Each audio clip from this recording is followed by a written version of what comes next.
used to torment Shauna, like throwing tomatoes and all that stuff. So one day Shauna has 3 little boys, and Nathan had one gentle little boy, adorable little boys, and a little girl. He said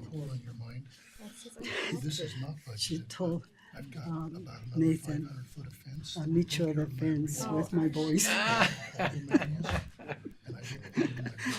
And they were good friends. They used to live in Idaho in the same place and things like that. But it was kind of funny that she said, because she used to be terrified of things that they did. That way I quit. You have the money. Quit fighting this stuff. Yeah, it looks better out there though. Yeah, it does. Oh, 100%. I agree with you. So is it not that figure, or we are going with that figure? What? Is that the figure? It would have to be. We'll catch it on a small purchase order on the next one. Okay. All right. TJ's here. We can begin now. Okay, welcome to the Board of Commissioners meeting. Today's date is May 5th, 2026, and it is 11 a.m. We need to call to order, so Commissioners, will you? Good morning, Madam Chair. Commissioner Harvey present. Thank you. Commissioner Stuff here. Okay. We're going to have an invocation, so would anyone from the audience like to offer an invocation? Todd says he will. Okay, Nicole from our library will offer one. Thank you. You can just come up to the mic. Thank you.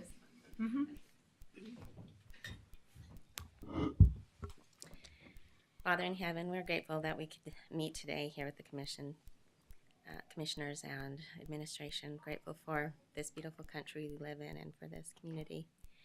We ask that we will be able to accomplish the things today that need to be done, and that questions that need to be asked can be asked, and clarifications and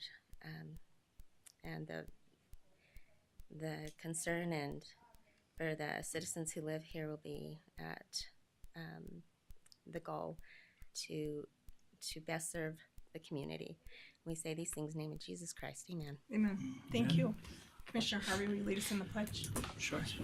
Thank you. I pledge allegiance to the flag of the United States of America and to the republic for which it stands, one nation, under God, indivisible, with liberty and justice for all. Thank you. All right, we need to declare any conflicts of interest. Commissioner Stubbs? What was that? Conflict of interest? I don't see any. Okay, thank you. Madam Chair, I don't have any conflict of interest for our agenda today. Okay, thank you. Public comment. Do I see any public comments? Okay, let me read the rules and then I'll call. The purpose of the San Juan County Commission meeting is to conduct county business in a public setting as provided by law.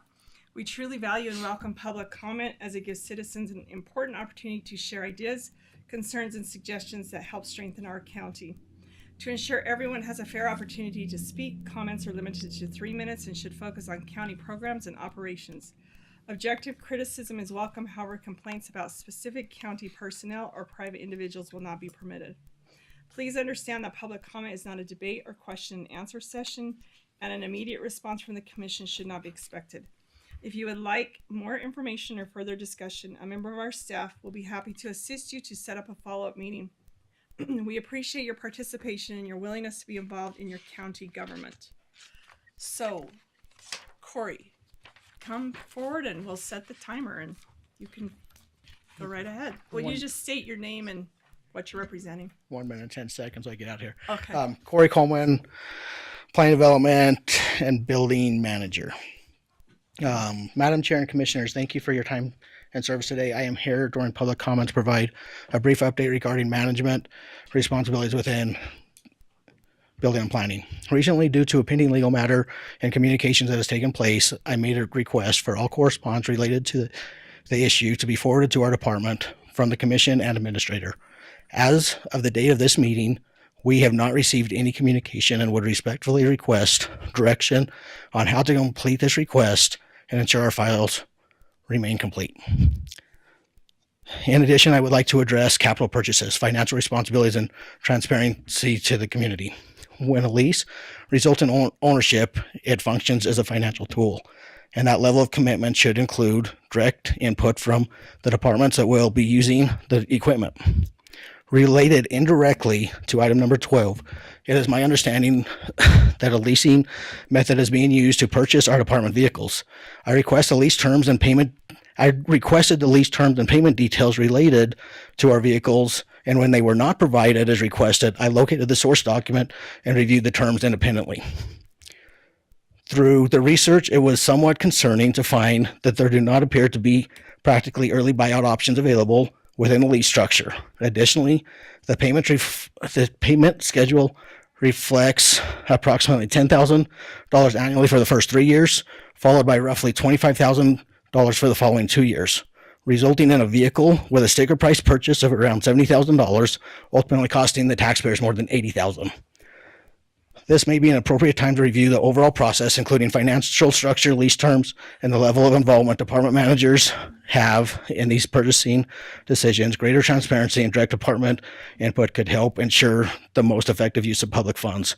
The one thing, just in closing, that I have a concern of is, without doing the research on the vehicles, we have a $25,000 payment due for a vehicle in our department come November 1st of this year, and another $25,000 one next year for a vehicle that's 3 years old.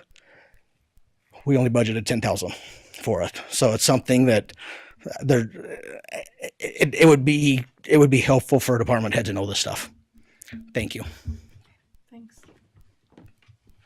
Okay, do I have any other public comment? All right, are there any online? If so, will you raise your hand online?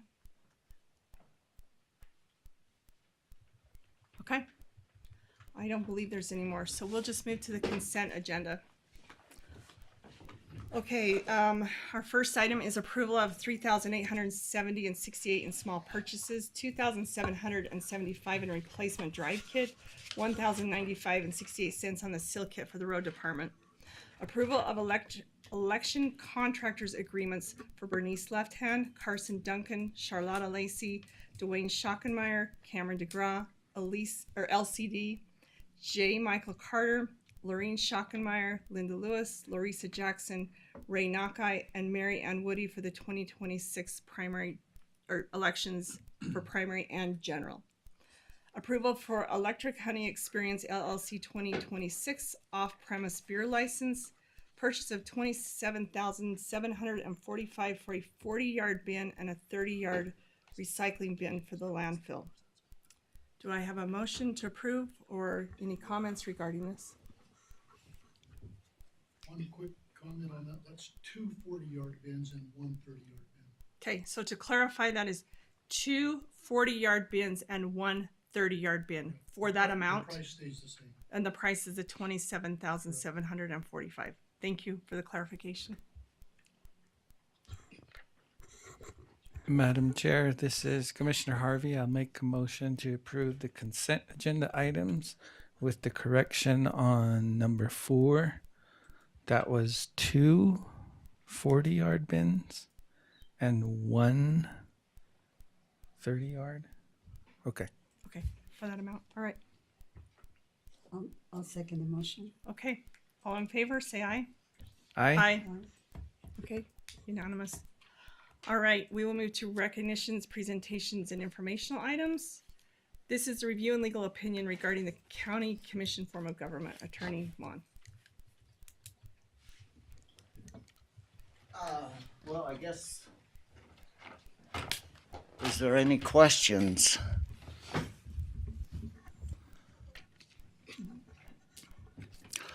I mean, the agreement, we've had it here before. I think I've explained it before. There's nothing really new in it. It's just a simple agreement.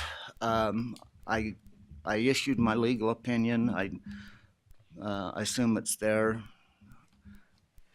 So I guess I would open up. Does anybody have any questions? I have some questions. Sorry. First, I want to ask,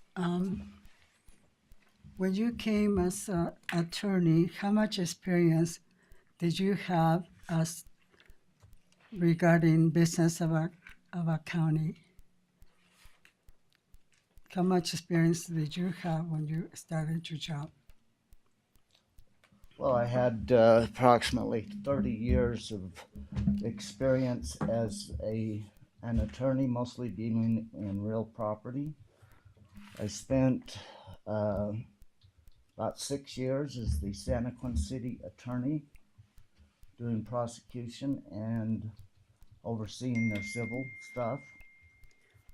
Okay, and you know, we have had in the past other attorney. In the past, we have had other attorneys that came with no experience, and they did take training. So, how much training has you had since you've been in the job? I'm not sure my legal opinion. I'm not up here to justify what my experience No, I was has just been. talking I'm an about- elected officer, so Yeah. I don't think that that's even relevant No, to where no, I'm. I was just trying to, because you, Are you questioning my competency? no, I just the knowledge of counties, and you did show us different 3 counties examples. And the thing I don't understand, because, and I know all those people, I had associated with them in UAC, and I know their former government. But the form of government, what is our current form of government here in the county? It's a commission form of government with 3 commissioners. And what else? That's it. And an administrator. We do have an administrator. We do have an administrator, but he's appointed to do the day-to-day stuff of the county or whatever the commission Yeah, says yeah, he and should so- do. Because we are part-time commissioners, and we have that. So when we are redoing all this new form of government with 3, you It's not a basic- new form of government. It's been around forever. Well, and well, we've whatever. been To doing me, it's the- a new form because you have eliminated the position of an administrator. So if we don't replace an administrator under what is being proposed, is we have, because according to Commissioner Mon, she thinks that we did pass the chart. People seem to think that this is something we've been doing and all this time. Okay, the top part of the chart, I don't know if we have that chart, we can show that. The top of the chart talk about elected officials. So as a commissioners or as administrator, that's separate. They are their own person. In the middle of the chart, we have the chairperson has all the responsibility of all the departments. And then if you look, that's the middle, that's a new thing. That's the chart, the new thing that's coming before us. So then you have Commissioner Harvey. His assignment are just supervising boards. And then this according to the new things that have been proposed to us. I'm sorry. I need to. But with me, I had the same thing that I already had in my yearly assignment in the bottom. I have the library, I have economic development, and there are also boards. And the bottom is what we agree in the beginning of the year to be our responsibility. So the top and the bottom are okay. The middle, when we are given the position of the chair, all this power, because county administrators are going to come and go, commissioners are going to come and go, but the way we set up, we have people that have more power than the original was when we set up. Attorney has more power, the chair has a lot more power. And the reason I ask if you go to the trainings, because when you go to the trainings, you have the ability to be able to make connection with people where you can ask them questions. I had this issue here in my county, how do you deal with that? And so to me, when we say you bring in these documents for us to sign, which have been happening since day one, I can speak for myself, Commissioner Harvey can speak for himself, but being new county commissioners, we see documents coming our way, and the only people we can trust is make sure that the attorney knows what's going on. And so when this is not about one person, this is not about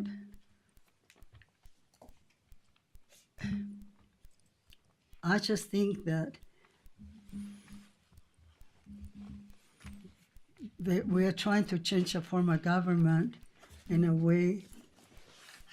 I don't know anybody in the state of Utah that operates that way, where the attorney has more power, where the chair has all the power over all the departments, and so that is my concern, because I think people, we had a room full of people last time. I don't know how everybody knew, but only some people were here. Other people did not know that we were having the conversation. But I think lots of our people are busy doing their job. They don't have time to be checking what's going on. And so I just think that there are 3 commissioners and that we have equal power. The chair has the power for this meeting. The chair doesn't have the power to manage the rest. And so, I'm very concerned because our workers and the people are busy doing their job, but it's this underlying thing going on. They're becoming kind of like a toxic environment where we're spying on each other, we're doing all kinds of stuff, and we are not understanding what's happening. And the reason I don't like to be in this position. I just want, if you come, we trust you, that this is good for us, but I don't like when we feel like if the people are supporting things that they don't understand what's going on. And so I don't like to be in this position, but I have been elected to represent the people. And when the people ask me questions, what about this, about that, I want to be able to say, trying to explain. And some people, when I talk to them, say, well, that's something that has been done all the time. The middle portion of the chart is something new. It's coming in. And like I say, all of us will come and go, but that's how we want to operate. We want to have a chairperson that controls everything, because now the chair it's not going to be a permanent position. And and I know that Johnny says you guys can change things, but these are serious things that cannot be changed if we get to a position that we're changing. Our county is a big county. It takes lots of time. And I think that there's no way we can be managing all the things will be required for us to do as part-time, and having rules that I don't think anybody in en distributa J2. Well, I would disagree with you on a few things, but Okay. again, I don't know that that's the purpose of this meeting. The chair doesn't have any more power than anybody else. Who's ever in the chair position has no more power than the vice chair or the under commissioner. Their only extra duty is to set the agenda and to conduct the meetings.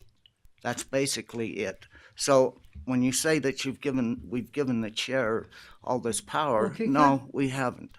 Can you explain the middle, how that works? The middle part, that brand new thing that you have where the chair has oversee all these departments, Well, how is that purpose? I didn't prepare that chart. I think that came with, my understanding was that was what the current assignments were, and that's all that No, was the in that assignments chart. are on the bottom. The assignments are on the bottom. So let me speak to that part. So with the three commission form of government, which is the form of government that our county is supposed to conduct business under, our county has chosen to hire a county administrator. We are not required to hire that individual at all. We can hire our own secretary, we can hire whatever we want, but we have chosen in the past to hire that position. And in doing so, lines have become blurred. And so the whole idea behind the organization chart is to define responsibilities. I don't have to hold those department heads under me. I mean, I can separate them to Commissioner Harvey. I can separate them to you. The reason there's probably more under me, because if you look at our general assignments, I have the least, you have the most, and then Commissioner Harvey. So it was kind of to balance that out. And it's not for me to go in and manage the department. The idea is that if there is an issue, they have an avenue to come to a commissioner who then can work with county administrator. So it's those departments, as has been mentioned, run on their own. They function very well on their own. It's when they need assistance or they need other things that they can go to a commissioner and say, hey, I need this. It's not to burden us down. It's to keep the direct lines of organization, and that's all it does. That's all that form does. And so, like I said, Commissioner Harvey, when that form first came to us, said, you know, it doesn't have to stay like this. We can jumble it any way we want. I mean, if you prefer more department heads, we can look at that and say, here, you can have more department heads. But that's the whole purpose of the org chart, is so we understand what everyone's role is. And the top part where it shows the commission, we hold all three administrative, legislative, and executive powers. And then beyond that, we can administrate how we choose to, in whichever way we choose to. And that's how the form of government is set up by statute. Did I clarify that at all? And not only that, but the form of government is basically very simple. It simply says that all of the power is vested in the elected officers, those three commissioners that have been elected by the people to run the county. So that means that you have all of the legislative powers, you three, and you have all of the executive powers. Now, legislative powers means you have the ability and the authority to enact ordinances, to enact resolutions, to make laws. Basically, that's legislative. Executive is to carry out those things. You cannot convey those powers away, because if you do, you're not practicing the three commission form of government. So you cannot transfer those powers. I understand that. Okay. I understand that. So that leaves you guys with those responsibilities. Now, most counties have a person that kind of runs the day-to-day operations of the county, that takes orders from you three and goes out and does whatever those orders say. Some counties don't have a county administrator. Some counties actually have, well, I might have to be careful. I think some counties have where each commissioner has an assistant, a full-time assistant. They don't have a county administrator. But there's different ways to do that. But understand that the county administrator does not have any legislative powers. He does not have any executive powers. That's in a nutshell, that is the form of government that we have here in San Juan County that's required by statute. Commissioner Harvey has some comments. Thank you, Madam Chair. First of all, Attorney Mon, appreciate you for your work and getting this legal opinion drafted and before us today. I realize you took some time to prepare a clarification. And just to remind the general public, the task that I requested of Attorney Mon was basically a simple request. That request was based on getting a resolution to be repealed or to be amended. And at the meeting, we all agreed that repealing will require a new resolution to be placed before the commission with the proposed amendments. And so my request then to Attorney Mon was to just simply provide the legal opinion just to that specific action. So, thank you, Attorney Mon, for your legal opinion. And before we focus on 3 points of your legal opinion, one thing I just want to refer to that I appreciate in your exhibits that are attached to your legal opinion is the Utah Association of Counties, the outlines. And I'm looking at your exhibit that's attached. Yes, that one. Thank you, Mac. And on the second page is where we are. If you look at county executive, and I believe that's the Utah statute there, 17-52A-203. That's where we're under the council executive.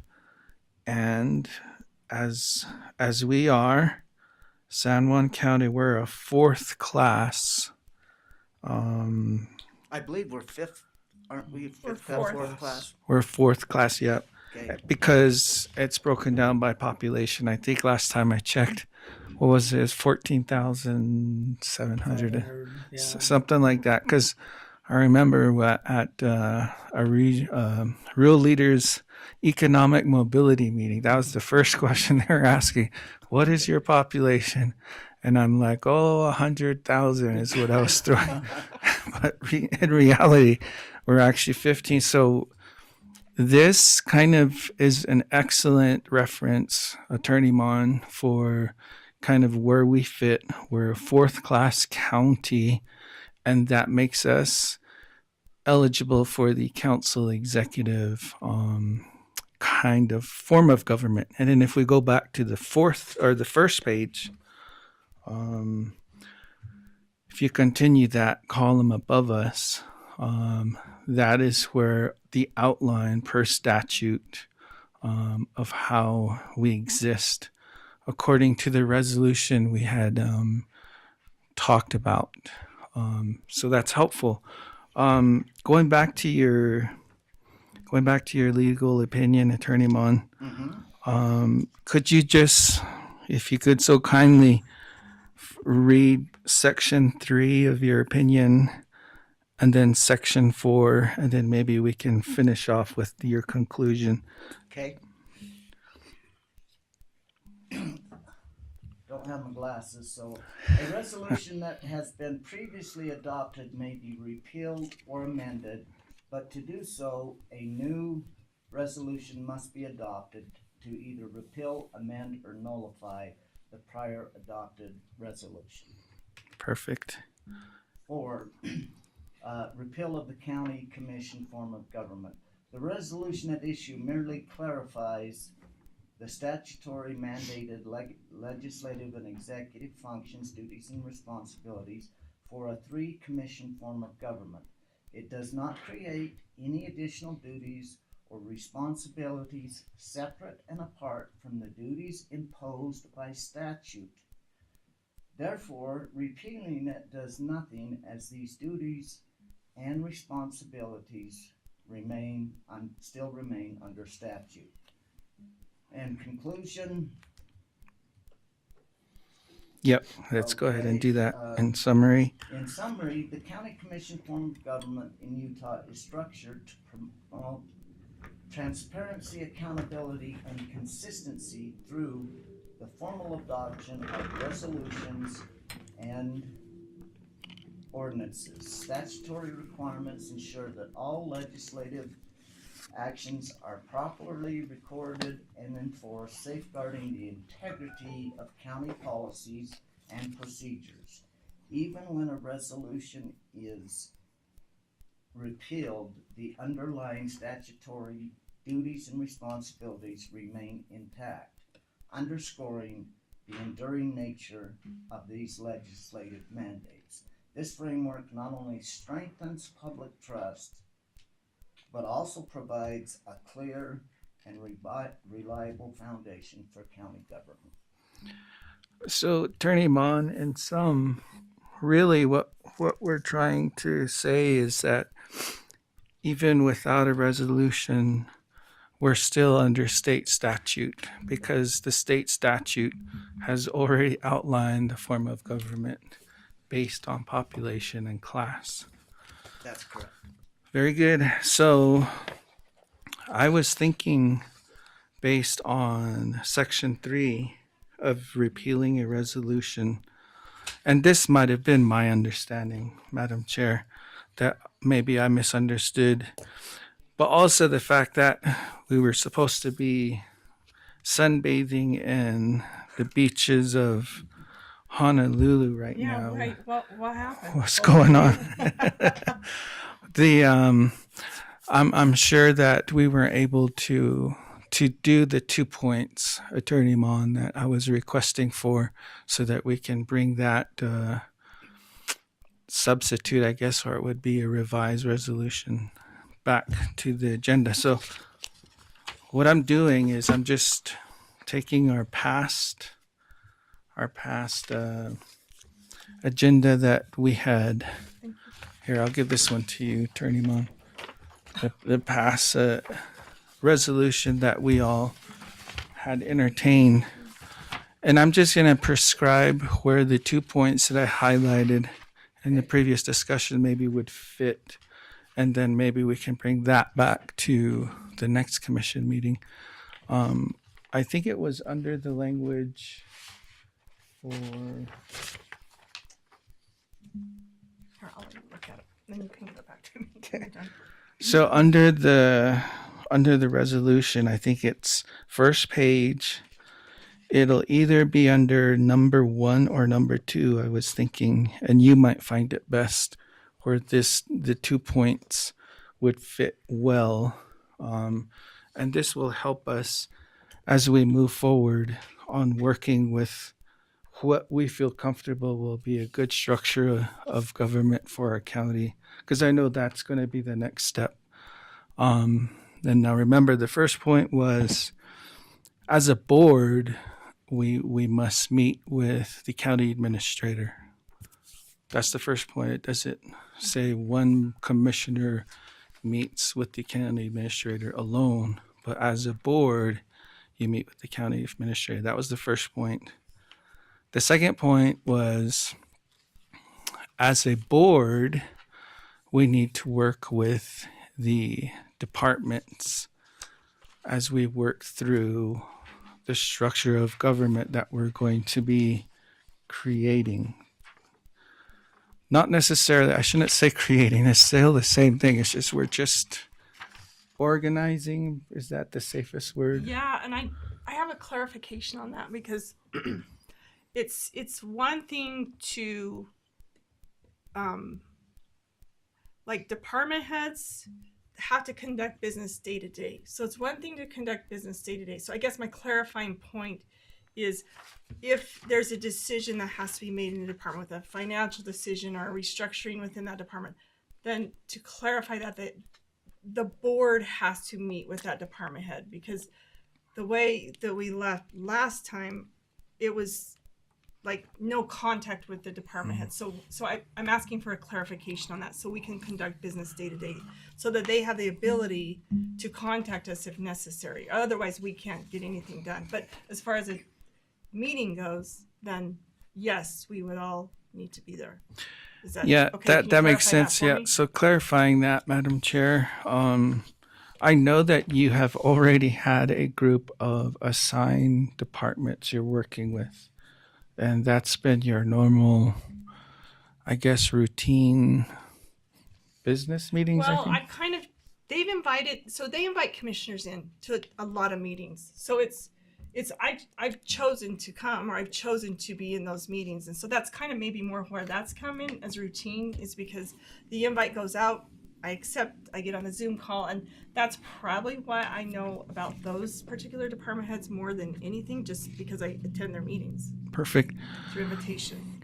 So I think because we're a legislative body, legislative would basically mean policy. So anything that would be related to policy would be a board function.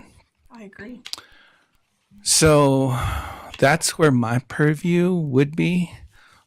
That's different from day-to-day operational kind of things. Now, I know that the departments have been working as a work group to rewrite, like for instance, the purchasing policy. And you've been part Well, of we're that. all invited in on that committee. So the way that's set up is the commissioners, and then HR is the one that set it up and has particular ones, and then, like you said, it just comes from there. So yes, we are all supposed to be in there, but it does not. Revisions come, but then they also come to us. So nothing's really approved. Nothing is nothing's really approved in that approved meeting. in No. those meetings. It's just rewording, Yes. formatting. Legals and Just dialogue and discussion. Mm-hmm. But And who better to do it than the department that exercises and does that function on a day-to-day Right. basis? Really, I think, again, going back to the purview of legislative, when a policy is prepared to be finalized, it's this body, the legislative body, that would say, yes, we now officially adopt and reinsert this new policy, and that's a legislative function. So, clarifying from my point of view, when we're working with the departments, when it comes to legislative decisions, that'll be a board function, Madam Chair. Thank you for that clarification. And will that help with the second piece, Attorney Mon? yeah, Okay, great. Yeah.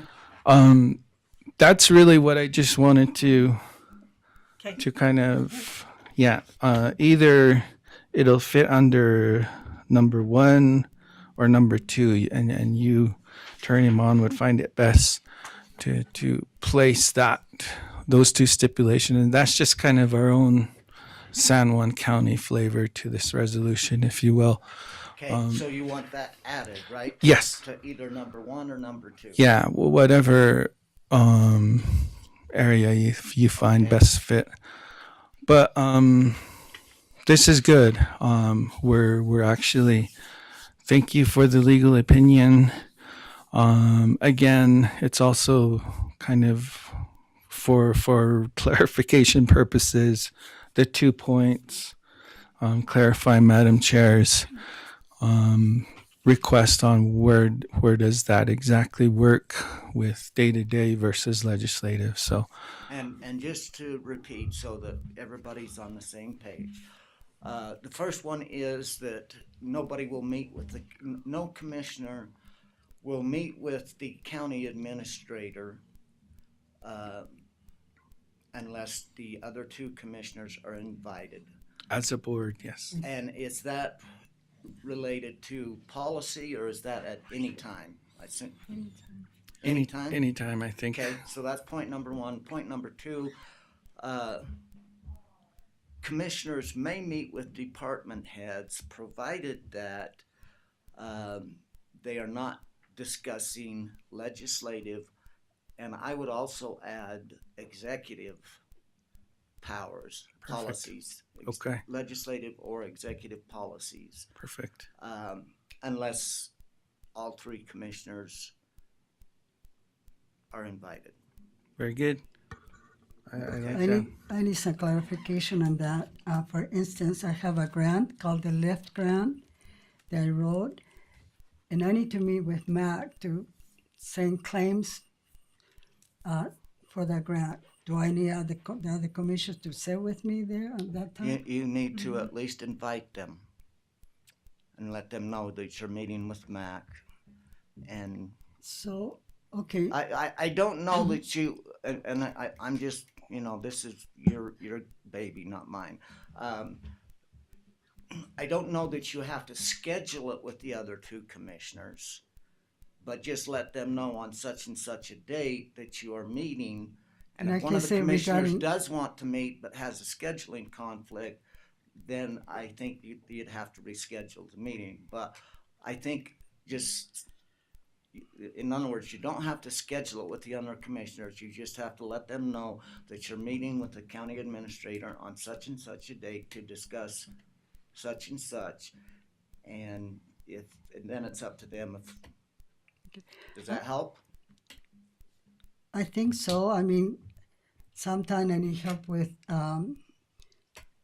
technology stuff. I'm not as good as you guys, and I can go ask Mac, I have a problem with this. Do I need to ask? Well, Anyway.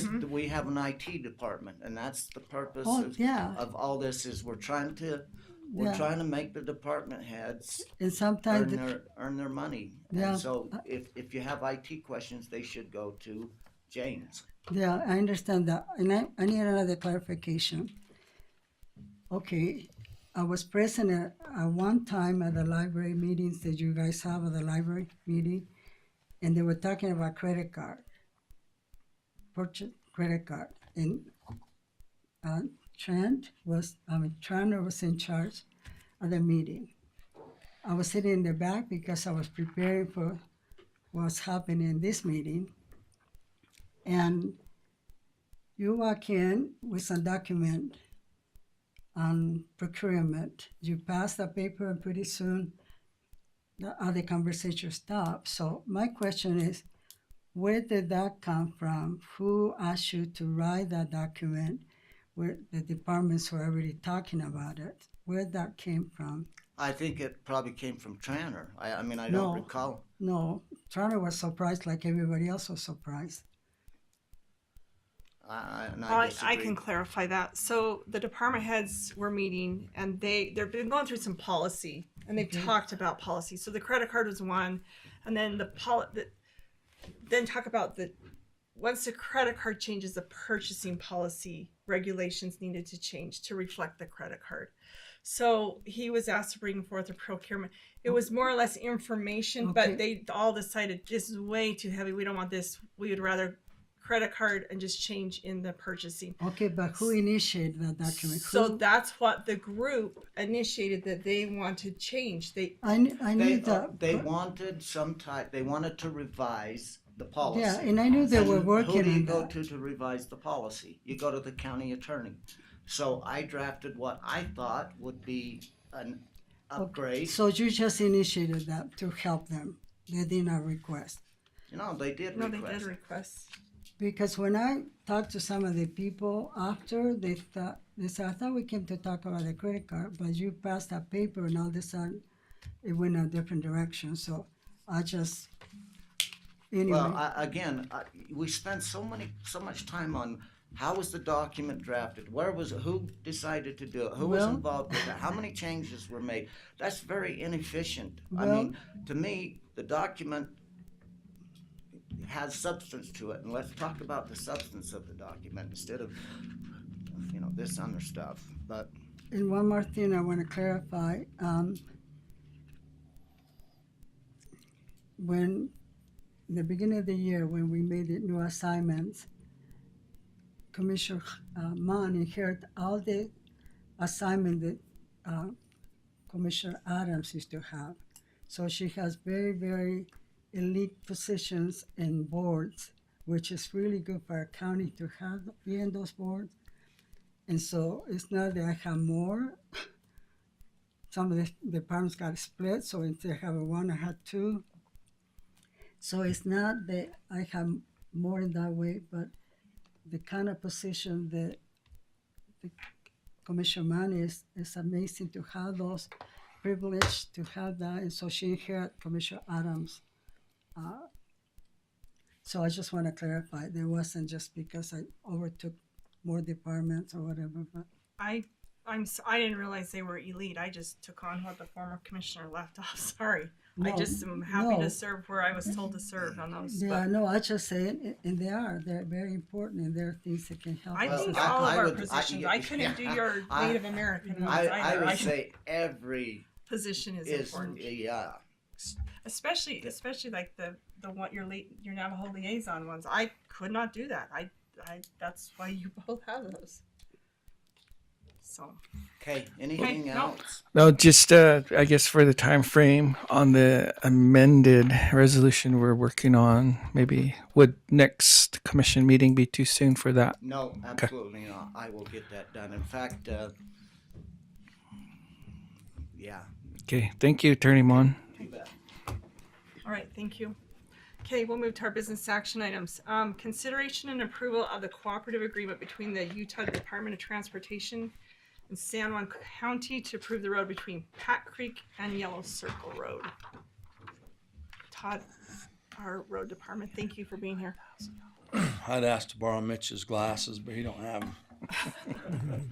them. Okay. There's a map that was provided, but not in your packet, so I've got a copy I'm going to hand all of you so you can see what we're talking about. Thanks, TJ. Thank you. Thank you. It helps if I can move it that way. And I even know the area. Yeah, the other way too. I know. Okay, so what this is UDOT. Yellow Circle Road comes off of Highway 191. It leads into what is now the Mud Springs Trail. It leads into a campground behind it. I understand that because of the new trail system, the traffic going off of that the highway into that is increased. The access is unsafe if you've ever been there. It's an unsafe turn. And so since there's more traffic, UDOT is requesting that we move the access off of the highway there. If you come back to the Pat Creek Cutoff Road, it's a gravel road that comes off of 191. There are turn lanes going both directions on that road. So UDOT would like to move the access to the Mud Springs area back off of that road because there's a turn lane both directions, which makes it safer when you're pulling a camp trailer or turning. Anyway, if you've ever gone down the Blue Hill, you know what I'm talking about. So this proposal is, and you guys signed an agreement for the right-of-way with Sitla a couple weeks ago or a month ago for this new road. So we have a 66-foot wide easement. There'll be a 20-foot road that will be built on it that will be upgraded from the D road that it is to a B road. In here, I've listed the 3 different D roads that it combines because they go all over up there that will now in turn be included in the B129 Yellow Circle Road. So that's what that map is showing you. So right now the black line that you see is dirt. It will be upgraded to gravel. It's 2.1 miles. In it, you'll see that the state of Utah has committed X amount of funds for the project. This agreement that you're signing today, if you do, it's an agreement that the state of Utah will pay the county $20,000 for the materials, the culverts, to be placed in the drainage. And then the county would be responsible to do all the rough grading and shaping of that road. And then the state of Utah will contract to have material hauled in and placed on that road. And so what you're seeing in front of you is that the agreement is basically a county agreement that the state of Utah will pay us the $20,000 for materials. Now, if you look in the commission staff report, it does show that it's estimated that it's going to cost the road department $47,000 to do our portion of this project. It is not in my 2026 budget. I was not aware we were going to have to do it. Back in 2024, when the project was going, with the old economic development director, Elaine Gisler, we moved all of the grant funding to the BLM and to Grand County because the county didn't feel that it was economically sound for us to be paying to do all the work. And so back in 2024, everything was shifted to where the BLM in Grand County, the BLM has all the grant writing and everything for this project. The road department's been requested to build this road. My question is, there's twofold. One, this agreement is to get the money back for the materials. From the road department standpoint, the question is anyone paying the road department back for this project? This is the second economic development project that the road department's had to fund part of. The RV stalls at the fairgrounds are the second, and we had to spend $10,500. And so my request to the commission is, and I know it's not Talia because it was before her time, and I think it's the same as what we were talking about with Corey. The agreement on the lease was before his time, a different department head. But when decisions are made and agreed on, the department that's going to have to fund it should be included in the conversation. So this will be, we're pushing 60 grand that the road department's funding on economic development projects. And so that's why we gave it to Grand County and the BLM, is because looking at it, there was no way the county was going to get their money back for what was getting built in that facility. So just my plea to you is the future, when another department comes in wanting a project that's going to affect other departments, to make sure that collaborations happen before it gets approved, and then the other department has to come up with the money. So because we're spending $47,000, if I have a project that puts me over my whole budget, I hope that we'll look at that and say this was something that wasn't planned on for the road department to do. So that's basically what your agreement is today, is that the state will pay us the $20,000 to do the culverts, and then the county, we will do the in-kind match of the $47,000 for the road department. Any questions? So you say we sign up an agreement. So what kind of agreement do we sign up before? So this agreement, it's the one that's placed before you, and basically all it is it's an agreement that UDOT will pay us back the estimated cost of $20,000 when we provide the invoices to them. The UDOT's participation is that they will spend that $305,000 to gravel the road. Basically, have a contractor come in, haul the gravel, and put it on the road. So that's what this agreement is. The other thing that they would like, and we didn't get it in because they didn't know about it until last night from UDOT, so I think we have to bring it back to another commission meeting, is to approve to move the entrance from the bottom of Blue Hill over there, because they will have to close that entrance. So that would be a executive move that, or legislative, I don't know what one you call it, to close that entrance and move the road down So to there. you said you were not part of this. You were not consulted about this. So the deal was made to move the road before I knew anything about it. So I've been in on So it this- for the last 5 months So how long on ago moving the was road. That made how long ago was that made the decision to move the road? UDOT, I believe, and I might be wrong in this, but I believe when UDOT found out about the new trailhead and everything there, the traffic is just too much to turn in. And they anticipate with the bicycle races and different things, it'll bring a whole bunch of people. And so the turn at the bottom of the hill is unsafe. And I believe that's probably when the UDOT conversation got started, that we needed to build a road. Where the road is in San Juan County, that's why I think the county's involved, because it is in San Juan County, so we'd be the ones maintaining it.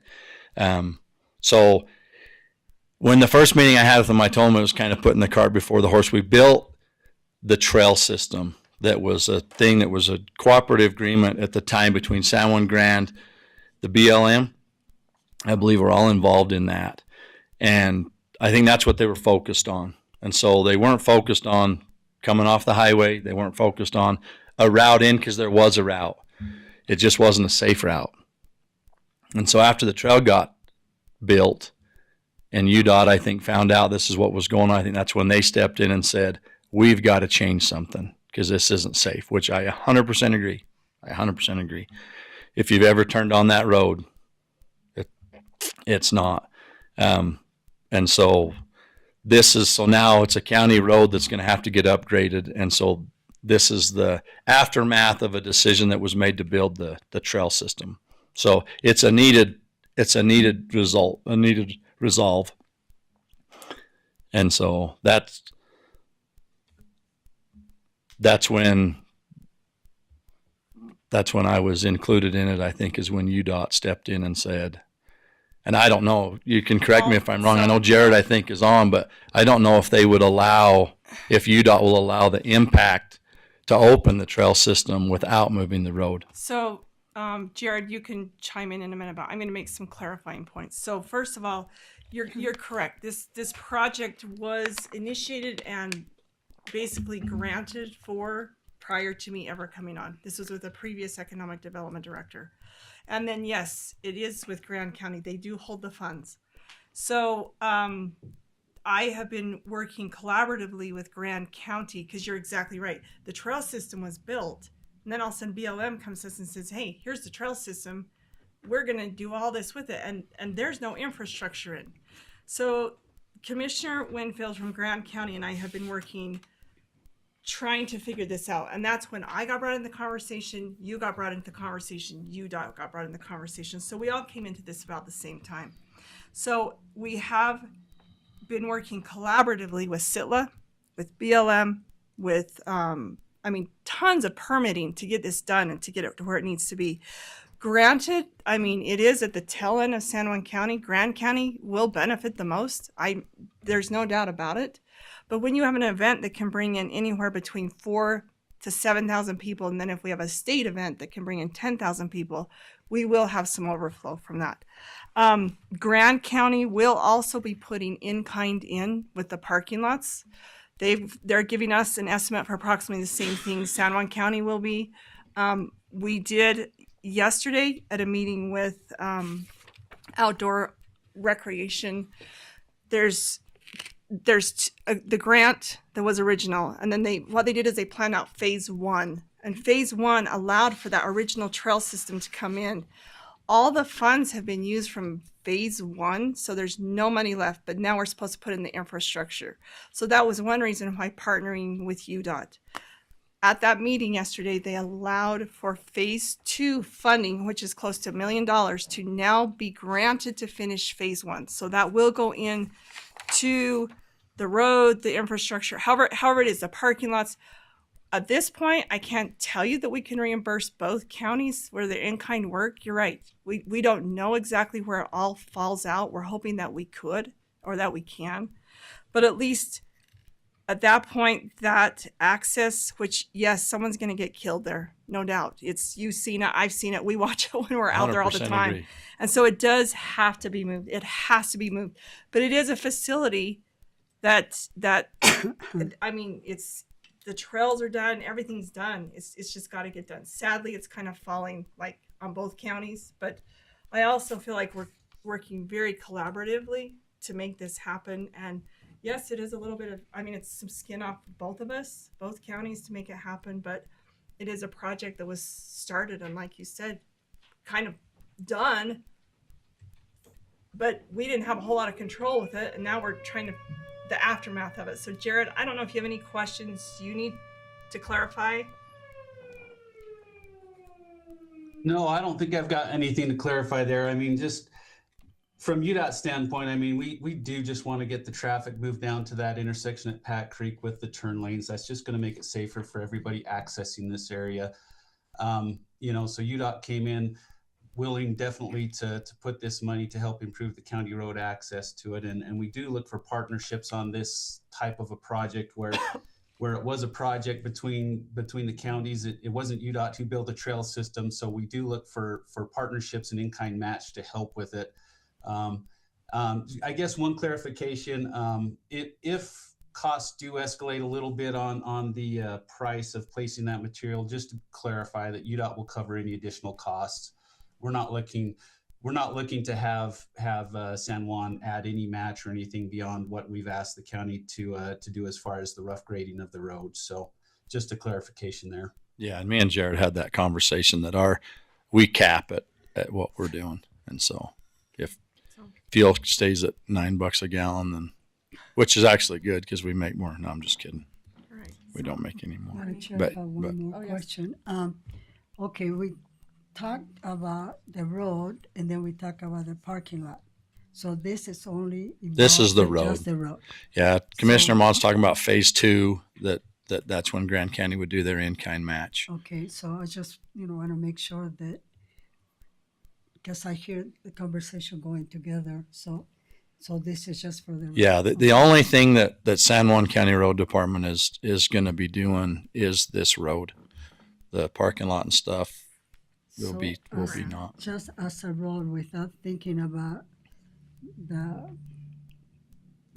other project, what kind of benefits you see? Because as a county, The biggest benefit is just what Commissioner Mon said, life. Somebody will die at that intersection someday. They've died at the top of that hill with people it's just, you got 2 lanes going up, one coming down and turning right at the bottom. And it's not a good situation. So the benefit that probably outweighs all of it is that it should eliminate someone dying at that intersection at some point. So, okay, and the reason we're upgrading to a B road is so then we'll get state funding to maintain it. okay. So that would be a benefit to have So also. Any comments, Commissioner Harvey? Okay, one just last clarifying thing. So I don't know, Mac, you or Todd, we do need that letter. You got the email, right? Do you want to that and Jared will we can get together and figure out exactly what they need in it, because usually when we change a road like that, it requires a public hearing and different things like that. And where UDOT's initiating it, we just probably need to figure out what exactly legally we have to do to change that, To abandon that road. to abandon that road. Okay. And so, So if like you I say- will talk with him, I don't know if it's simple or extensive. If it's well, the simple, thing then with that it's one is agenda. that it doesn't have to be done until we actually close that road. But if we get it done, then we're good when it's time to close that access. Okay. So, and I might need some help, and that's why I say I'll talk to Jared, because where they're the ones that are initiating that, we just got to figure out what will satisfy the public and the process that it takes to do it. And Okay. so, Jared, you're good with that? Yeah, I'm fine with that. From Okay. the UDOT side, I mean, this is an access break. This is all limited access. So we're just eliminating an access. The road we're not really touching other than that portion in the state right of way. So, so from our standpoint, talking to our legal side, they're like, we just need a letter stating that the county's agrees with relocating that access down to the Pat Creek Cutoff Road. Interestingly enough, when the rights of way were established here, there was never a break in our access line established for Pat Creek. So this is actually going to be a little bit of a cleanup on our side to put the access where it should be. Okay. okay. And the other thing is I don't think we're going to eliminate that road because it will lead over to the parking lots. Yeah. And yeah. so, when it comes down to it, if it's just limiting an access, then we probably don't have as much to deal with it as UDOT. Be in the right away. UDOT right away. And we'd just keep the road, which wouldn't close it. It would just continue over and just end at the fence and go to the new Okay. parking lot off both sides of the old highway. Yeah.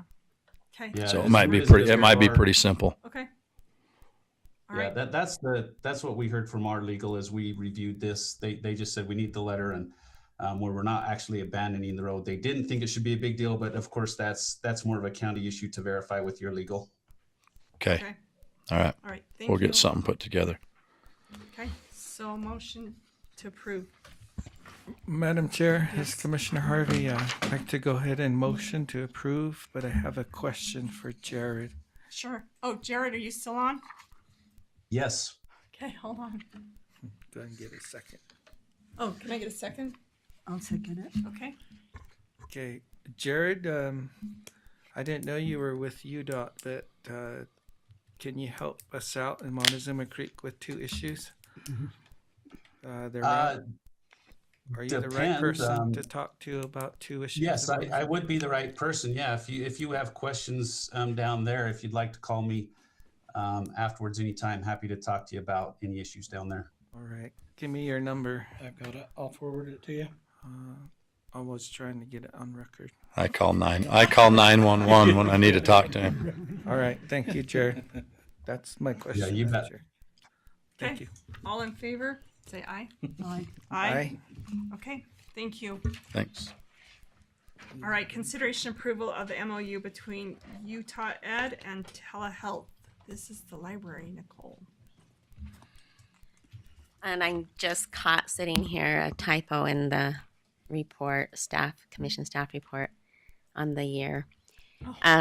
This is just we've done this before. This is how we afford internet for our libraries. Is we go into an agreement with Utah Education Telehealth Network to act on our behalf as the stakeholder to negotiate with. And it's been Emory is usually the ones that they find to contract with to continue our service with internet. And this one in particular is for the Monticello branch, the Monticello Library. That's why Michaela's here. If the commission agrees to renew this or to go into a new MOU with them, this will mean that it saves us over $35,000 for the service. There for just the monthly recurring cost, and for the non-recurring cost, for combined monthly recurring and I think non-recurring. But there is some cost after the E-rate because there's only for the Monticello there's only a 60% discount rate, which is different than the other branches that we have. However, negotiating with UETN and with Kira, mostly Kira, she has helped to get an agreement with UETN that they will pay all the cost afterwards. So to us, there will be zero cost. So it's a great deal for us. However, it's really important that we follow that our end of it is to be SIPA compliant, which is having filters on there on the internet, especially for the children. And also that our local IT services, or whoever the county hires to do IT services, they maintain the internet equipment and services at the branch. And so anyway, that's... Any questions? Thank you. Yeah. You guys do a good job looking for sources to save money and improve service. Thank you so much. Yeah. I just have a quick one. Yeah. How come, did I miss this? Why this branch would be charged more? I don't know why, but because so they send I'm pretty sure Bluff and Montezuma Creek. The reason is probably because of the Montezuma Creek is located on Navajo Reservation and the economic. I'm pretty sure it has to do with economic, although I'm not sure why the Blanding branch usually gets a 90% discount E-rate. But in the end, none of the branches pay anything because UETM picks up the cost that the E-rate doesn't cover. Does that make sense? Yep. So we're all paying nothing. I mean, I'm sure, yes, down the road we're paying something somewhere, but for our county and budget, we are not paying anything if we allow UETN to act on our behalf to negotiate this these services. So I need a motion to approve the MOU. I make a motion to approve the Can I get a memorandum second? of understanding. Commissioner Harvey, second motion to approve. Okay, all in favor? Aye. Aye. Okay, thank you. And I was going to do this correct. On here, I have, this goes from July 1st, 2026 to June 3rd, and I made up some kind of year, 2041. It's supposed to be 2031, and then there's an optional 12-month extension. So that is supposed to be 2031. So just thank you. Okay. Consideration and approval of the local health department WIC program. Mike, thank you for being here. Good afternoon, Commissioners. Thanks for having me. So with this amendment on the WIC program, it's I'm just seeking your approval and signature to increase the funding for the next period until they increase more funding. But it's part of the 5-year contract that started in 2024. Okay, any questions? No, I just want to make a comment. This is one of those programs that are really good programs to have. Before people are participating in these programs, and I used to have daycares, children were being fed Kool-Aid in the bottles, and it's so nice to know that we have a program like this one. This is a program that pays out for mothers, when they're expecting, and for children. I think that it's a good thing. Thank you. Thank you. Okay, if I can get a motion to approve. Commissioner Harvey, motion to approve. Okay, do I have a second? I'll second it. Okay, all in favor? Aye. Thank you. All right, Talia, you get to come up for a while. Consideration, I know, an approval of the letter of support for the 26-27 Rural County Grant application. We'll start with that one. Okay, so we're in preparation of going and doing the application for the next year. We reviewed this with the SED board to make sure that we knew what we wanted to prioritize in what we're doing. Normally, we've been pretty standard in how we're distributing it, but we're doing it a little different this year. So $15,000 will actually go to help with the purchase of a vehicle for our Economic Development Department. We approved to do that already, but this funding will help us be able to make sure that that is paid and it is efficient for the county to do that. Also, the budget that I have isn't enough to purchase it. So what the plan is that we'll be able to submit for this twice, and then we'll be paying the final payment. I think it's like $16,000, and we'll own the car, which I think is a pretty cheap car for the county. So that's a significant change. And then it will also go to supporting our grants. We've increased the sponsorship of events, so that's something that our office is trying to support, are those things that are being done locally on the cities and then within chapter houses to support economic development where we can and it makes sense to sponsor. And then, as always, it will go towards base camp conference and training, which has been hugely successful. And our last one was really a great event and one of the best attended that we had. So that's it. Okay. Now, just one clarifying question on the vehicle, because I know we talked about that. So is this in addition to what we had talked about, or this is the clarification of it? This is we are getting the vehicle. Right. This is just including it in the grant so that we will be able to use the grant funds to help us pay for it over the future. So the lease agreement that's on your agenda today mm-hmm. is this. It's to pay for that agreement. I knew you talked about it before. Yeah, and we had a car before. It was just totaled, so we weren't able to drive it. But with the level of outreach I do, the poor roadshed department can't keep up. So this we felt was a priority. All right, thanks. Do you have any questions? No, I just want to say that you are one of those people that also looking for funds to help us conserve what we have, the little bit that we have. Anyway, thank you so much for all you do. And thanks. Thank you. Commissioner Harvey? Nothing? Motion to approve. Okay, motion to approve. I'll second it. Okay, all in favor? Aye. Aye. Okay. Consideration approval of a contract with the Business Education and Resource Center, the Bear Center. This one is for, did we skip one? Did I miss one? Which there's an amendment for the. Okay, that was okay. I'm just out of order.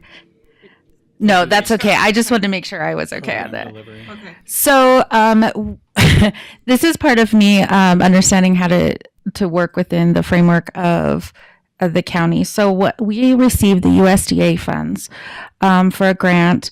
That part of that was written in with our partnerships with the business hubs that are located in our area, that we would pay a portion of rent for them in the USDA funds.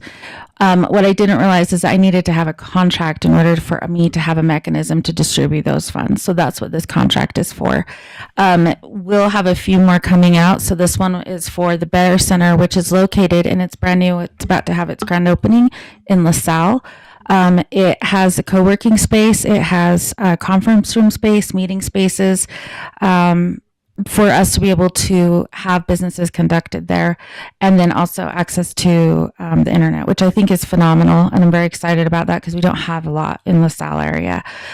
So this is our contract with them. They also work with White Mesa, and so a portion of the funds will go to this nonprofit, which is a nonprofit, as a partner with our Mesa community. So that's why they have a larger sum than the other categories will. So this is the first contract that I need the mechanism for payout. Motion? I'll make a motion to support it. Commissioner Harvey, second. Okay, all in favor, say aye. Aye. Aye. Okay, consideration approval of a letter of support for your amendment for the rural county grant. Is that? Yep.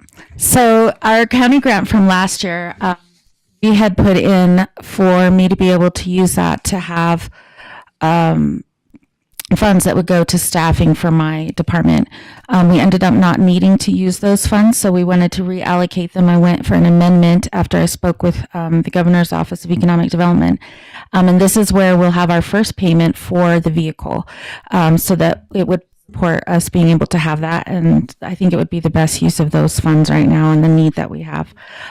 So on the side of that is the amendment to that budget. We have already had it approved through the said board. We just need your final approval for that. So I can submit it to close this year's grant. Okay. Any questions or comments? No. I just need a motion. I'll make a motion to approve. Okay. Commissioner Harvey, second. Okay. All in favor, say aye. Aye. Thank you. Yeah, thank you. All right. This is consideration approval of vehicle lease between Bancorp Bank and the San Juan County Economic Development Department. So your vehicle again. Maybe? Okay, Mac, that's your. Yeah, so this is just it's structured under a lease to own type thing. And so you see the term on the frequency, 3 annual payments of that $16,412.34. That final year to terminate is $1. And so basically we would own it. So through these grants that you're seeing that Talia just presented, it'll be pretty much paid for through that. And then at the end of the day, we own the vehicle. Okay. Does anybody have any questions? No. No question. Okay. If I can get a motion to approve. Commissioner Harvey, motion to approve. Okay. Commissioner Stokes, can I get a second? I'll second it. Okay. All in favor, say aye. Aye. Aye. Okay. Thank you. All right. We have commission reports and then, so who would like to begin? Would you like to begin? Sure. Thank you, Madam Chair. Let's see. For my first item,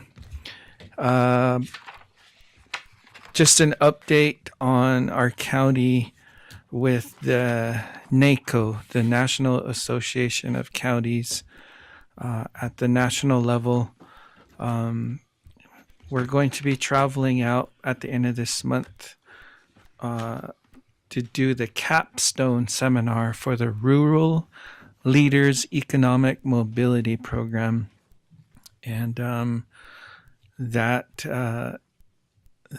program allowed us as a county to participate with other rural counties nationally, like I think Mississippi, Missouri was one of them, North Carolina, Oregon, and the participants was myself, Mac, Talia, and we got to network with some rural leaders throughout the U.S. And I think the last trip we went to was in Missouri, where we got to go to like a farm where they bred steers. And then soybeans. That was their economy, was actually crushing soybeans and making ethanol. And so we got to meet the county leaders there. And this will be our final meeting, and we're presenting a lot of what Talia was doing with the southern portion of the county, going through and holding business, economic leadership meetings. I think Martha Sagboy, Mexican Water Chapter President, is actually going to be coming with us to this last trip to be part of the presentation. And so it's a graduation, I guess, of sorts for our county, and got to meet some wonderful people through that experience.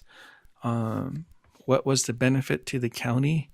Well, through the program, the county received $50,000 as a startup for making that seed money to continue being self-sustaining and creating more economic opportunities within our county, so that we find ways to essentially, and the initial discussion was bringing down federal, state, and different programs to the county and the citizens, figuring out a way to engage the citizens with the leaders, federal, state, county level, into one room where not only were the citizens able to say, here are the needs we have, dear leaders,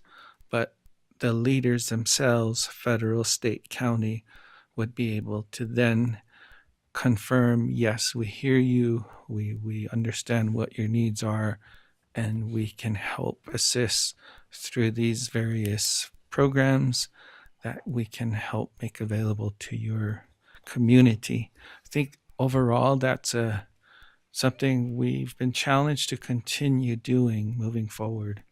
And so I think if we can align with the government's economic mobility plan and somehow bring that front and center as well, I think we'll have made some good achievements in allowing the communities to understand here's what the governor wants to see as economic development. Here's what the feds have.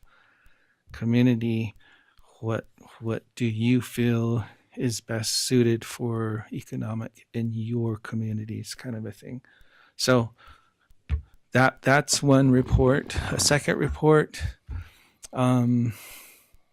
we are continuing to work through the Bureau of Indian Affairs.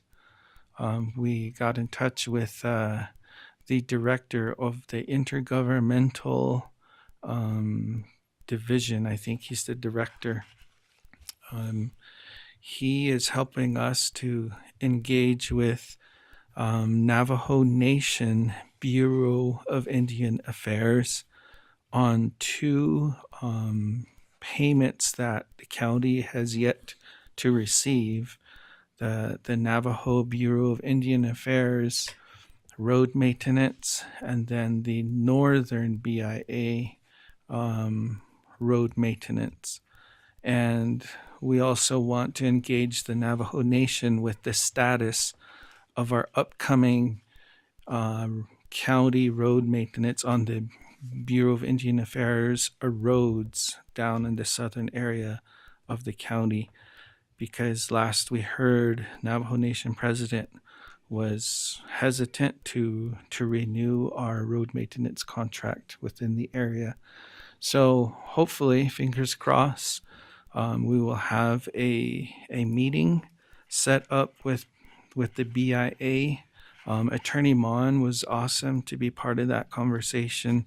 He's learning about the barriers that are there, so that perhaps we might be able to be in a better standing in negotiating, not only getting the county the money that it's owed for road maintenance for the past 3-4 years, but also getting some clear direction from the nation on its intention to continue the contract that the county will have to continue doing road maintenance on the BIA roads going south.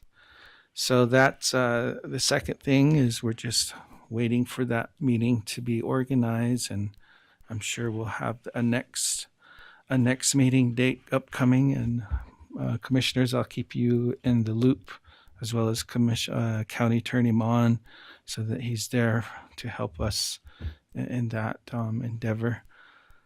The last couple of points I just wanted to share.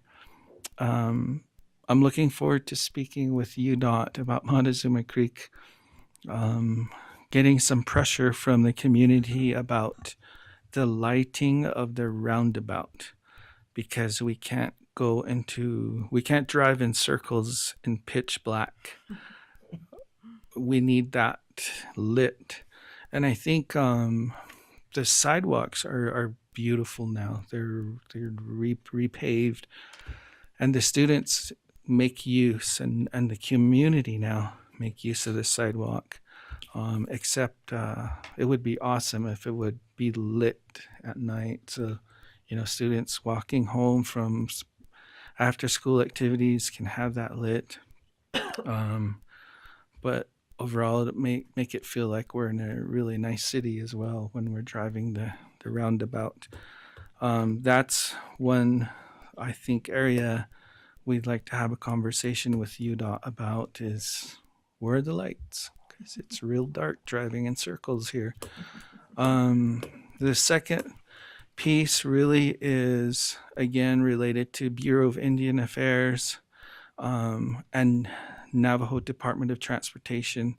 I think the ask is taking a current Navajo Nation road that begins from south of the Montezuma Creek Bridge, goes south into the Weatherford Navajo Housing Authority group of housing, and continues south all the way into the state of Arizona. That is currently a Navajo Nation route, and we're kind of proposing, this is actually in the state of Utah, it's in the county. UDOT, would you mind making this a state road? And it'll always be maintained as part of, the what did they call that? The inventory, the state inventory. So that's going to be a kind of a next effort, is saying Navajo Nation will take off this route off of your hands. We'd like to make it a state road. Do you mind just giving it to the state, kind of a thing? And I think the last piece with UDOT is when they were working on the road in Montezuma and putting in the roundabout, they had a detour that went into the UNDC housings, and quite heavy traffic, even trucks went through there for detour. That road is now very used, I guess is the best word to describe it, but it's been heavily used, no maintenance, and it's like becoming dirt when it used to be paved. And maybe that's something we can work together with the trust fund, with revitalization, with UDOT to say, hey, since this was a detour for the past 10, 12 months, can you help us get that back up to standards? Is probably the next conversation that needs to happen, because I think the community that lives there that dealt with the traffic, they're like, hey, we're generous to let you guys go through here, but our roads is kind of in dire need now. So that's what that's about. That's my report, Madam Chair. I didn't mean to take such a long time with that and being long-winded, but thank you much. No, thanks. In fact, the BIA, so we need to follow through with that, so I appreciate that. Go ahead, Commissioner Sue. Okay. First, had the opportunity to go to Lisbon Valley for the opening of their new mine there. And it was I have been there 4 different times before that time, and just to see the improvement that came over that place. There's one time where they were behind their taxes, and with the creativity of our administrators and other people, they set up a program to save the mine where they can pay the tax in a different way, and they get caught up. And that wouldn't have happened, in talking to the manager, which I have visited every time I go there. He said that this day wouldn't have happened if it wasn't that the county was so willing to come up with a solution for them to stay open. And it's an amazing place. There are lots of people there, taking pictures and also what was good for me was because made me realize how many connections I have made the last 3.5 years as I got to visit with many, many people. It made me realize that attending meetings and having those connections are very, very important. And because of that, some good things are still going to happen. We have a tour that's going to be coming to the area, and that's the thing. One of the things I like to do is bring people to San Juan County, because we are different, and lots of time our voice doesn't get heard. Anyway, so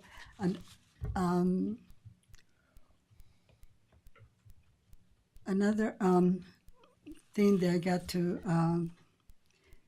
do is working with community development and economic development in the Blanding area through a friendship and a connection I developed with Kelsey, a friend that she used to work for the family foundation, for the Lyric Miller Foundation. I was able to secure a grant, and lots of good things are happening in Blanding. Little by little, you'll start seeing the improvement. It's going to be happening there. And if you had time and in Blanding, park in front of the drugstore and see those older buildings, they were crumbling, turn into a beautiful, beautiful mural. And so that's one part of the project. There's several other ones going on. I had the opportunity to travel to UAC in St. George. UAC is a very, very important piece for us to work in the legislature. And sometimes people may not understand that, but basically, this is where we go. This time we went over some of the bills they have passed or did not pass or things. And so you get up early. And those meetings, you're up from sun up to sundown, and there's no time to just keep going. Talia was there. She was writing proposal with Mac, helping while she's listening. So it's just lots of things, lots of connection there. So we get educated. And that's the first piece of the puzzle.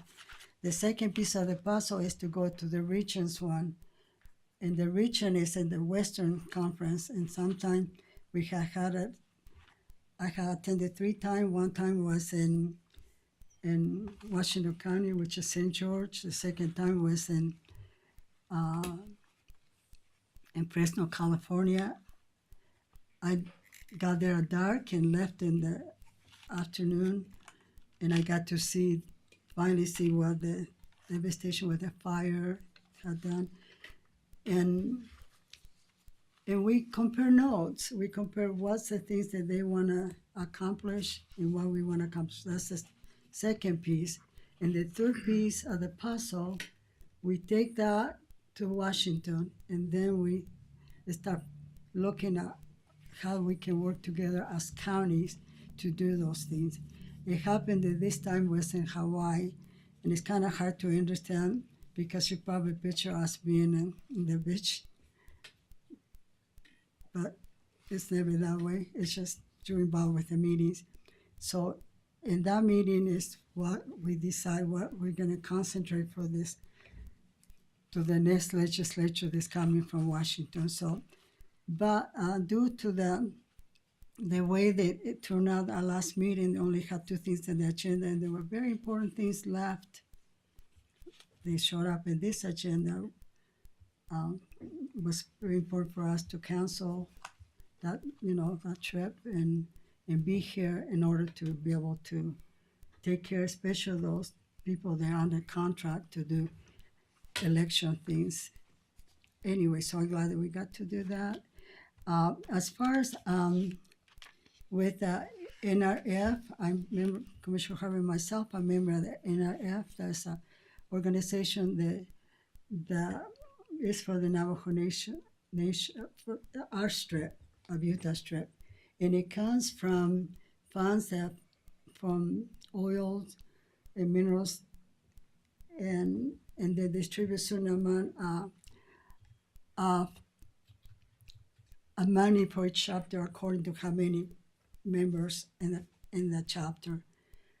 And we had different projects, and we are getting good at it about doing special projects for housing, sometimes remodeling, sometimes. And so that's one thing we do. One of the things that we have right now is a property in Olchedo that is bought by a private individual, and they bought this building. It used to be the old Head Start program, and so they applied for funds, and now the funds were put on hold because they don't know if that property is Navajo Nation property or if it's a private property. If it's private property, NRF cannot give them funds, and so we been trying to work with that, and it's taking time to try to figure out how we can do that. So that have been something been working. The other thing that relates to the Navajo, to the my area in the Navajo strip is that long time ago the San Juan County used to manage all the senior centers in the reservation. A few years ago, it was given back to the reservation, and the money comes straight from the government to the Navajo Nation, and they get spread. In the last little while,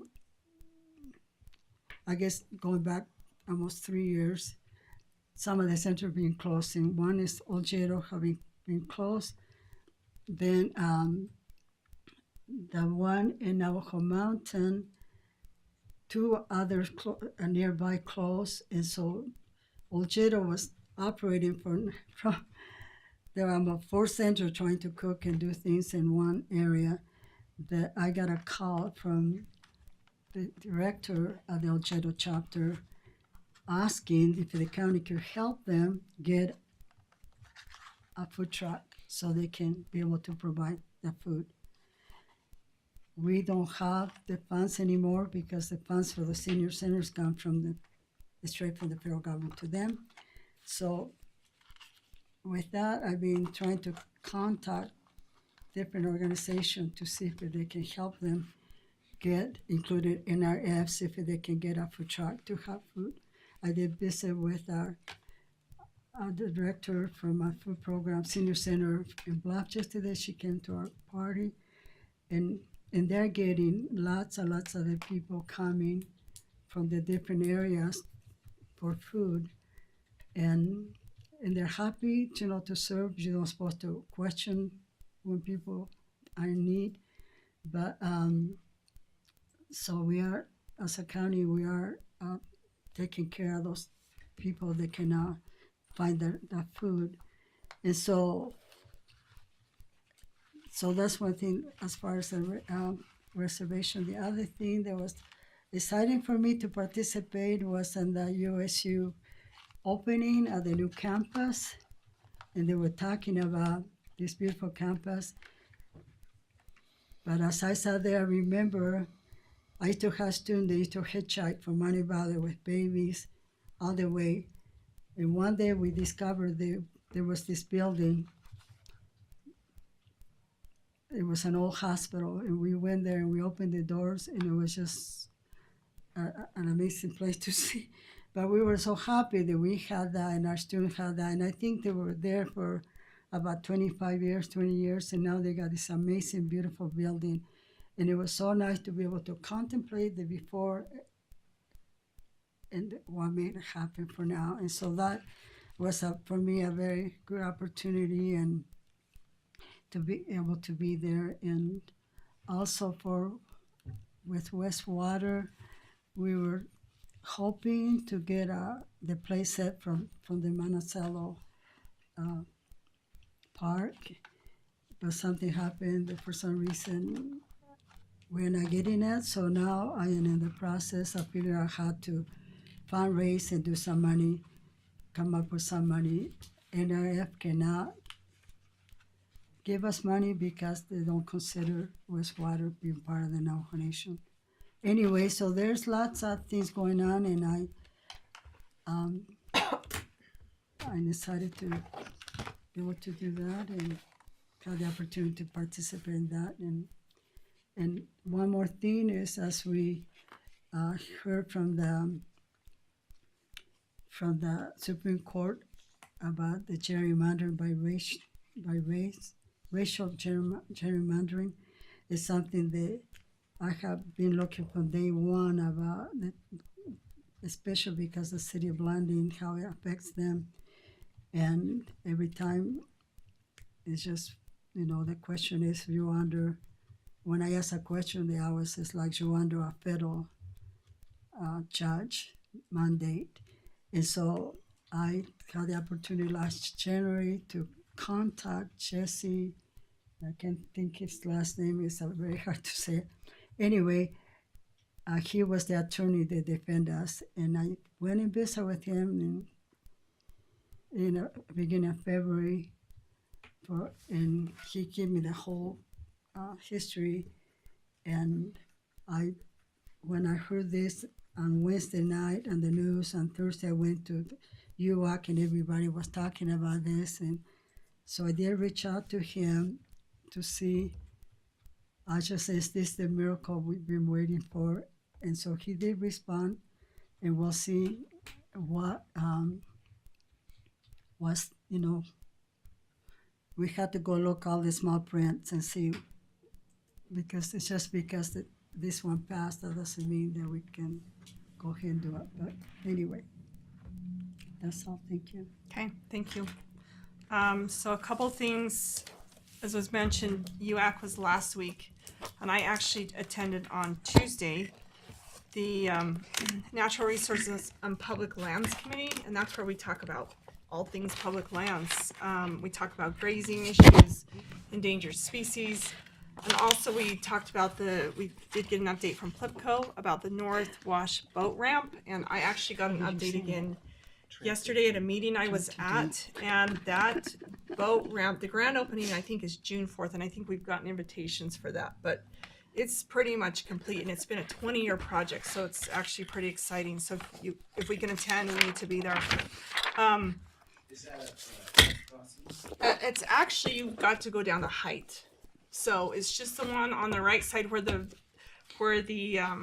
rafts can pull out, and then there is actually a bigger project, a more permanent ramp that's scheduled, well, not scheduled, but is in the works with the Glen Canyon Recreation to actually utilize that existing facility and make a more permanent ramp. So that's in their plans, in their future plans. So I also went to Green River to attend the Conservation District meeting, and this meeting they had any ranchers, farmers that wanted to attend. That was the earlier one, and then they had the legislative bodies, I guess, from counties come, and that was at 6:00. And so we went, and they, of course, all things water, and that's on the forefront of everyone's mind. Everyone is affected, and so what we can do, some of the takeaways from that is that there is, because our county has done a drought declaration, then the people in our county can access,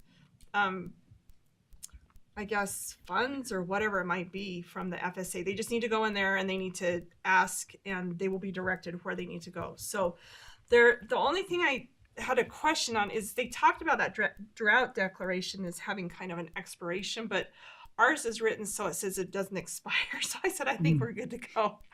So we just have it as a non-expiration. So, but that is something very much for our local people.